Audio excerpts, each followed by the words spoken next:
Qu'est-ce que tu peux dire, comme pour resituer, que tout le monde comprenne ce que ça veut dire, le traité de Westphalie, par exemple?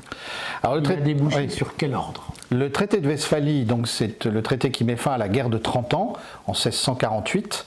On parle de Westphalie parce qu'il y a deux villes où les accords ont été signés, à Münster et à Osnabrück.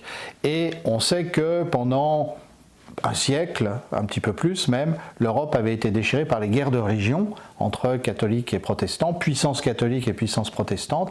Et donc le traité de Westphalie a substitué au principe selon lequel les sujets avaient la religion de leur souverain, a substitué le principe de la souveraineté de l'État, ouvert et éventuellement à plusieurs religions. Et donc ça a été codifié par le traité de Westphalie qui a reconnu un certain nombre de souverainetés à travers l'Europe et en particulier en Allemagne, il y avait plusieurs souverainetés.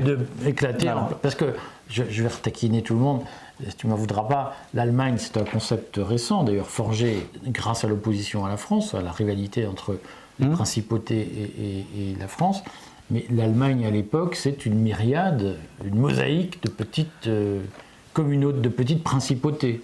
Et qui arrive, grâce au traité de Westphalie, à établir un équilibre avec la grande monarchie allemande de l'époque, ou germanophone on va dire plus exactement, qui est celle des empereurs Habsbourg.